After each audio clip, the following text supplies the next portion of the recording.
Breaking news. The NFL world is sleeping on the Las Vegas Raiders, but not for long. There's a storm brewing in Vegas, and it's not just smoke and mirrors. With a new leadership era unfolding, whispers around the league are getting louder. Could the Raiders be the team no one's ready for, but everyone should fear? Stay with us, because what you're about to hear will flip the narrative upside down. This isn't just another NFL update. This is a wake-up call. But before we dive deeper into the breaking details, make sure you hit that subscribe button, like the video, and smash the bell icon so you never miss the truth behind the headlines. Let's move on to the latest and most underrated story in the NFL. Say it loud, Raider Nation. If you believe the world is flat out ignoring this team's potential, show it with a thumbs up. Because one thing's clear, the NFL is underestimating the Las Vegas Raiders again. But this time, that could be their biggest mistake. With Pete Carroll guiding the ship, a new front office setting the tone, and a complete overhaul in mindset and structure, this is not the same Raiders franchise we've seen before. The picture they're painting is entirely new, and it's starting to look dangerous. And here's something that should raise eyebrows across the league. NFL analyst Rich Eisen, one of the most respected voices in football, just listed the Raiders as his number 2 sleeper team heading into the season. That's right. Last year, he picked Washington in the same spot. What happened? They stormed all the way to the NFC Championship game. Now, Eisen sees that same spark in Vegas. It's not just hype, it's a sign. The Raiders are following a similar blueprint: a rookie quarterback, a revamped coaching staff, and a fresh fire in the locker room. And trust me, the comparison to Washington isn't random. The Raiders seem to be borrowing the best elements of that turnaround and making it their own. The truth most won't say out loud. Let's get one thing straight: the Raiders are being slept on because nobody believes they can win. That's exactly what makes them dangerous. Look at the odds. Las Vegas sportsbooks have them at 6.5 wins. The prediction? Last place in the AFC West, again.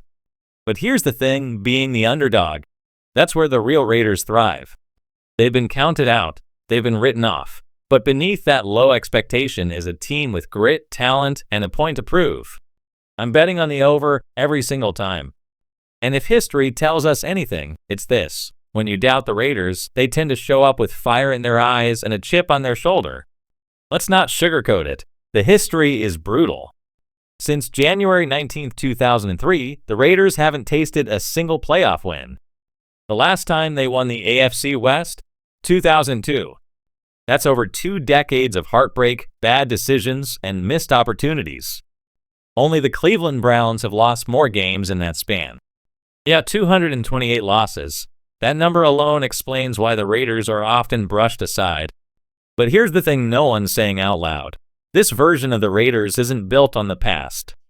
It's built on a completely different foundation. For the first time in years, it looks like this franchise is finally being rebuilt with purpose and brains. A new football mindset is taking over in Vegas. Let's start at the top, because if you really want to know why people should stop sleeping on this team, it starts behind the scenes. The Raiders' front office overhaul has been one of the smartest, most strategic moves in recent memory. You've got John Spytek leading the way as general manager, a calm, calculating football mind who doesn't chase headlines, but builds quietly and smartly. Then there's Brian Stark and Anthony Patch, 2 names that may not light up your social feed, but they've been working under legends like Howie Roseman and Omar Khan. These are guys who understand how to structure winning organizations. Not just flashy drafts, sustainable, disciplined rosters. And when you add a football giant like Pete Carroll into the mix, that changes everything. Pete has won on every level: NCAA national champion, Super Bowl champion. He knows how to create culture. He knows how to manage egos. He knows how to win. The Fab Five that could flip the AFC. Now let's talk about what I call the Raiders' new Fab Five. Tom Brady, not just a minority owner. He's a presence. He's a mindset. He sets the tone. John Spytek, a GM who sees the game through a long-term lens. Chip Kelly back in the NFL, now with creative control as offensive coordinator. Say what you will, the guy knows how to score points. Patrick Graham, a sharp, disciplined DC who's earned the respect of players and coaches alike. Pete Carroll, the head of the table, experienced, energized, empowered. You blend all that experience, from college dominance to NFL greatness, and suddenly this doesn't feel like another Raiders rebuild. It feels like a blueprint to actually win. So here's the real question. With this leadership group in place, how confident are you? On a scale from 1 to 10, how much faith do you have in this Fab Five to reshape the franchise? Forget history. Forget old narratives. If you're paying attention to the right details, the Raiders might just be writing a brand new chapter. From underdogs to unshakable belief? Let's be real. If you followed the Raiders this offseason with even half an eye, you've probably asked yourself, is this finally it? Is this the year things actually change, not just on the surface, but deep in the DNA of the franchise? If you're asking me to scale my confidence level from 1 to 10, it's a straight up 10. Not because I think they're Super Bowl favorites, not because I expect 13 wins, but because for the first time in a long time, this actually feels right. It feels like this team is being built, not just assembled. It feels like there's a direction, not just hope. The foundation is solid. When you've got a leader like Tom Brady invested at the ownership level, you're working with more than just reputation. You're building around a mentality that's obsessed with winning. Let's not forget, Brady and John Spike worked side by side in Tampa Bay when that franchise went from irrelevant to Super Bowl champions. Spike understands how to support greatness. He understands how to build a roster that matters in January. And now, that same formula is being applied in Las Vegas. Experience plus vision equal dangerous potential. It's not just the front office either. The coaching staff is stacked with names that know how to win. Chip Kelly just helped engineer a championship-level offense in college. His creativity is coming to the pros again, and this time with freedom to innovate. Patrick Graham, one of the most underrated minds on defense, had serious interest from multiple teams this offseason, including for head coaching roles. He stayed in Vegas for a reason. And of course, Pete Carroll, a proven leader, a championship architect, a culture builder. The experience here isn't just surface level. It's woven into every layer of the team. And that's what's got me believing, not in hype, but in structure. The real definition of a sleeper. When people talk about sleeper teams, they often mean surprise 7 to 8 win squads that upset a few favorites along the way. That's not what we're talking about here. A legit sleeper team is one that sneaks up the standings, punches a ticket to the playoffs, and suddenly becomes a dangerous out. A 10th September 2011 win team that catches momentum late in the season. That's the ceiling I see for this Raiders roster. And if that sounds crazy, good. Because that's exactly what a sleeper's supposed to sound like. Quarterback upgrade, the shift that changes everything.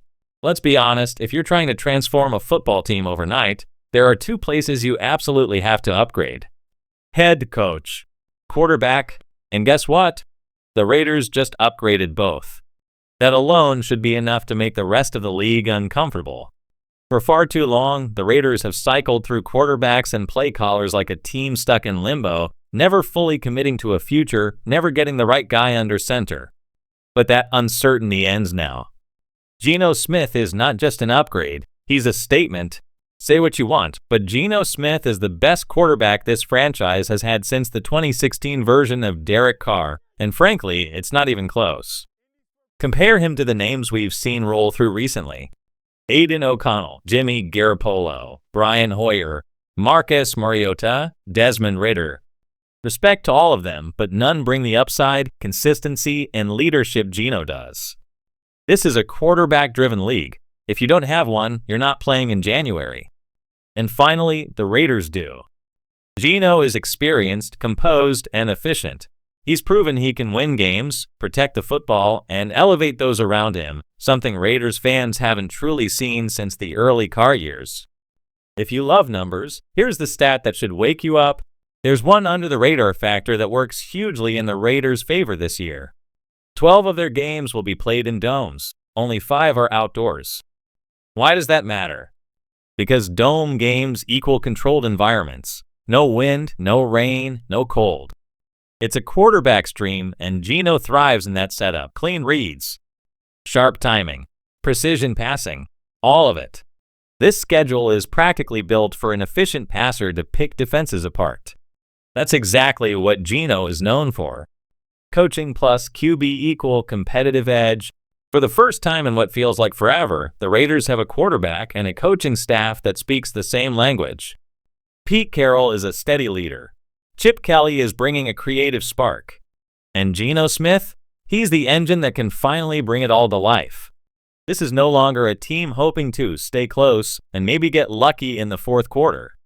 This is a squad that can take control of a game and not give it back. Why this Raiders team is something brewing. If you're someone who likes facts over feelings, here's one that should jump off the screen. When Geno Smith plays indoors, he becomes a completely different quarterback. Let's break it down.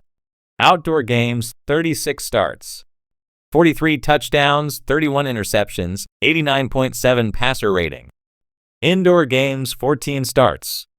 30 touchdowns, just 5 picks, and a jaw-dropping 110.8 rating. That's not a coincidence. It's a reflection of control, no wind, no weather, no distractions. Just timing, accuracy, and execution. And when you pair Geno's precision in controlled environments with Chip Kelly's fast-paced system, the math becomes simple. Vegas has the formula to win and win early. A perfect storm, youth, leadership, and hunger, but it's not just about the quarterback. This roster is quietly becoming one of the most balanced and competitive in the league, and it starts with the young core. Jackson Powers Johnson, Max Crosby still just 27 and playing like he's 23, Brock Bowers, Ashton Genty, these aren't just names. These are relentless, high-motor guys who love the game. Obsessed with it. Guys who train like it's religion and play like every down is their last. And when you surround that fire with veterans like Alex Kappa, Elandon Roberts, and Colton Miller, what you get is a locker room where nobody is coasting. Everyone's grinding. Even players like Jakobi Meyers, who could have easily sat out Odas while waiting on a contract, showed up, worked, and set the tone. That matters. That speaks volumes about the culture being built in Vegas. It's a culture shift, not just a roster shift. You can't fake urgency. You can't manufacture hunger. But when a team starts blending elite young talent with seasoned pros who still have something to prove, something special happens. It's that Pete Carroll effect, creating a competitive environment where nobody's job is safe and everybody's pushing everybody. That's how teams grow. That's how dynasties start. The underrated advantage, the schedule, and here's a subtle but critical factor. The schedule actually favors the Raiders early. In a league built on rhythm and momentum, the start of the season matters. Confidence builds fast when wins come early, and this schedule gives them that chance. It's not just about who you play, it's when you play them. And Vegas is set up to find its identity quickly and build belief before the rest of the league even knows what's coming. Early opportunity, late test, the Raiders' defining path. Let's not pretend this will be seamless. When a team brings in a new head coach, new quarterback, and brand new offensive coordinator, there are bound to be growing pains. Chemistry takes time, identity takes shape, and execution doesn't just happen overnight. But here's where things start to lean in the Raiders' favor. The early part of the schedule is manageable. The real battles come later. That's a rare gift in the NFL. Time to build, time to believe. The early weeks are exactly what this team needs, a runway. A chance to get comfortable with the system, to establish rhythm, to develop trust between play caller and quarterback, to learn how to win together. Because once week 10 hits, it gets serious fast. Games against potential playoff teams, physical defenses, experienced quarterbacks. And yes, the Kansas City Chiefs twice. But if the Raiders handle business early, if they've built momentum and chemistry by midseason, then weeks 10 through 18 become proving grounds, not punishment. Week 9, the litmus test. Right after the bye week, the Raiders get their first major checkpoint, a matchup with the Kansas City Chiefs. This is more than just a rivalry game. It's a statement opportunity. That game will tell us everything. Are the Raiders legit? Can they compete with the AFC elite? Are they building a foundation or just a facade? If the answer is yes, if they battle KC and come out alive, the NFL trade deadline follows just days later. It could be the spark that pushes this team to add a final piece or double down on the talent they already have. The identity: physical, relentless, unapologetic. Here's what's different about this year's Raiders. They're not trying to be flashy. They're trying to be tough, to punch you in the mouth and make you feel it 4 quarters later. This isn't finesse football. This is trench warfare. By the time Week 18 rolls around, they'll meet Kansas City again. But this time, the stakes could be even bigger. A playoff berth, a division shift, or a chance to send a message heading into January. And if that game matters, if Kansas City isn't resting starters and the Raiders win anyway, then there's not a single team in the AFC that's going to want to line up across from them in January. Because when a confident, physical team gets hot at the right time, you can throw the records out the window. Earned respect, not handouts. Here's the truth. The NFL has every reason to sleep on the Raiders. History hasn't been kind. The past hasn't delivered. But this year feels different. Not because of hype, but because of structure, grit, direction. And if this team doesn't win the Lombardi this season, that's okay. Because the path has finally been cleared, and it leads straight to a future where the Raiders don't just chase respect. They demand it.